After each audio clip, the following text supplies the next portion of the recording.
남의 돈 쓰지 말자, 빚내지 말자, 소심하게 살자, 그래도 괜찮다 라고 이야기하고 싶습니다. 남의 돈 꼭 써야 됩니까? 내가 그냥 벌어서 내가 모은 돈으로 살면 안 됩니까? 그리고 빚이 꼭 있어야 되는 겁니까? 무조건 빚지고 살아야 됩니까? 그리고 대범하게 배팅하고 결정하고 되게 투자를 많이 해야 됩니까? 안 그러면 안 됩니까? 사람은 다 제각각 각자 생각대로 삽니다. 누가 봤을 때는 그게 모험이고 도박이고, 어떤 사람이 봤을 때는 그게 소신 있는 투자이고, 그건 제각각 각자의 판단, 각자의 생각대로 살아간다라고 저는 생각합니다. 제가 하는 것들 중에 어떤 건 누가 봤을 때 무모한 도박이다라고 생각하는 부분들이 분명히 있을 겁니다. 그리고 또 어떤 이들은요, 현명한 결정이었다, 어떻게 그렇게 인내하고 기다릴 수 있었냐라고 이야기하기도 할 겁니다. 제가 말하는 이제 기조에서 충분히 읽으실 수 있을 텐데요, 저는 좀 오랫동안 기다리고 우직하게 두고 보고 지켜보고 하는 것들을 좋아하는 편입니다. 주식을 할 때도 낙폭과대 종목을 좀 유심히 보는 편이죠. 턴어라운드에서 다시 되살아나는 그런 것들을 좀 좋아하는 편입니다. 최근에 CJ, CGV 관련해 가지고 언론에서 다 망한다, 망했다 이런 이야기들을 되게 많이 합니다. 근데 저는 이제 생각이 좀 다르죠. CJ, CGV 같은 경우에 2024년 영업이익이 730-40억 정도 됐습니다. 그리고 2025년 올해죠. 올해가 지나고 나면 올해 실적에는요, 올리브 네트워크스의 영업이익이 또 그대로 플러스가 될 것이고, 그러면 올리브 네트워크스의 영업이익이 400억, 500억이 그냥 더 플러스가 될 것이고요. 작년에는 올리브 네트워크스가 이제 작년 이제 하반기쯤인가 합류가 되어서 실제로 영업이익에 개선되는 기여도가 좀 적었거든요. 근데 2025년에는 100% 다 적용이 된다라고 하면 대략 한 400억, 500억의 영업 흑자가 있을 것이고, 또한 이제 CJ, CGV가 이제 진출해 있는 저기 뭡니까? 베트남이나 중국이나 인도네시아인가요? 조금 헷갈리긴 하는데 해외에 이제 진출해 있는 이제 그러한 쪽에서의 그 영화 산업이 실적이 흑자가 되게 많습니다. 물론 2024년에 국내 영화관의 이제 실적은 마이너스입니다. 마이너스 70몇 억인가 있었다고 하더라고요.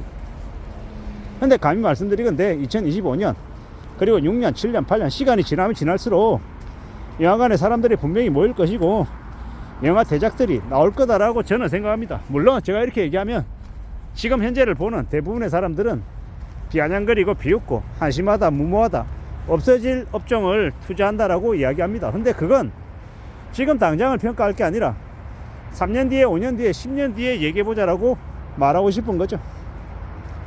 제가 건강이 허락하는 한 영상을 계속 찍어서 올릴 텐데 3년이 지나고 5년이 지나고 10년이 지나서 CGV 관련해서 또 얘기해보자라고 말하고 싶은 거죠.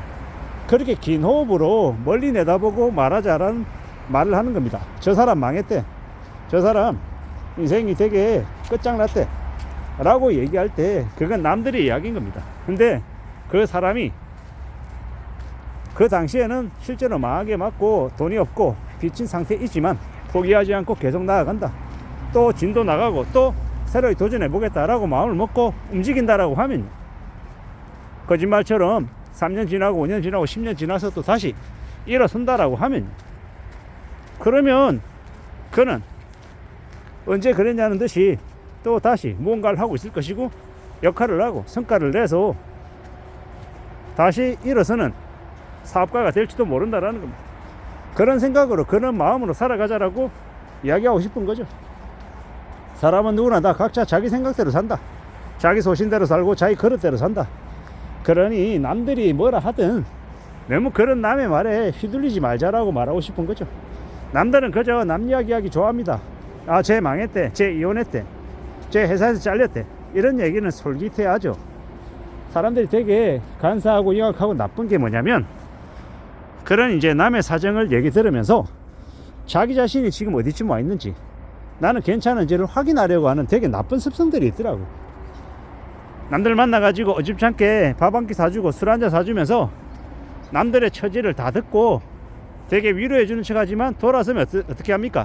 다른 사람들에게 그 얘기 퍼나르고 비아냥거리고 비웃으면서 아, 그 사람에 비해서 나는 그래도 지금 안전하게 살아가고 있다, 이런 마음들을 가지려 하는 거죠. 참 희한하고 지저분하고 참 어처구니 없는 모습들입니다. 근데 생각보다 많은 사람들이 그러고 살더라는 겁니다. 그래서 함부로 나의 속내를, 나의 사항을 남에게 얘기하지 말자라고 제가 이제 계속 얘기하는 거고, 그렇게 얘기하면 또 어떤 인간들은 그런 말도 합니다. 어차피 한 번 사는 인생이고 너 그렇게 비밀이 많냐, 너 뭐 죄진 거 있냐, 뭘 그렇게 잘못하면 살길래 남에게 쏘기려 하냐, 나는 당당하게 남들에게 내 실생활을 다 까발리고 그러고 살고 죽겠다, 이런 인간들이 있습니다. 뭐 그렇게 얘기하는 사람들은 진짜 그렇게 지 인생을 사는 거죠. 그러든지 말든지. 근데 그런 거죠. 각자 지 인생 지가 사는 거고, 지 팔자 지가 이제 부리며 사는 건데, 함부로 까불어대고 살다 보면 자기가 힘들어지고 자기가 피곤하고 자기가 인생이 우울한 거죠. 뭐 누가 뭐라 그러겠습니까? 각자 자기 인생 지가 사는 거고 지가 그렇게 살겠다라는데 그냥 내버려 두는 거죠. 참 여러 가지 생각들이 드는 게 요즘입니다. 무리하게 빚을 지고 무모하게 뭔가를 결정하지는 말자라고 말하고 싶은 겁니다. 험한 세상을 살아가고 있는데 빚까지 왕창 치면, 감당 못할 무리한 빚이면 얼마나 힘들겠냐라는 겁니다. 근데 제가 빚지지 말자라고 해서 빚은 절대로 지면 안 된다, 이런 건 아닙니다. 자신이 필요로 하는 빚은 줘야죠. 집을 사기 위해서 감당할 수 있는 범위 안에서의 부채를, 주택담보대출을 받는다, 그럴 수 있습니다. 뭐 그런 형태로 피치 못할 대출을 받아야 되는 경우는 빚을 내야 된다. 근데 무모한 빚 있지 않습니까? 주식으로, 저 주식으로 나 5배 10배 볼 거야, 그래서 대출을 받으란다, 이런 건 좀 무모하죠. 무리하다라는 겁니다. 그런 대출은 받지 말자. 연끌하고 비투 이런 빚도 아니라고 생각하는 거죠. 아까 말씀드렸던 집을 사기 위해서 대출 받는 거랑 연끌은 좀 다르다고 생각합니다. 연끌은 뭡니까? 의미가 영까지 끌어모았다라는 얘기죠. 감당할 수 있는 수준을 훨씬 뛰어넘는 빚을 낸 걸 연끌이라고 합니다. 그런 대출은 받지 말자라고 말씀드리고 싶은 거죠. 무모하게 무리하게 해서 삶이 휘청거릴 수 있기 때문에 하는 얘기인 겁니다. 좀 더 신중하게, 좀 더 조심조심하면서 살아가고 결정하고 판단하자라고 말하고 싶은 겁니다. 우리네 인생이, 우리가 살아가는 삶이 앞으로 어떨지 모르기 때문에 너무 무모한 결정들, 우리의 삶을 좀 이렇게 휘청거리게 할 수 있는 그런 것들은 최대한 경계하자라고 말씀드리는 겁니다. 이상입니다.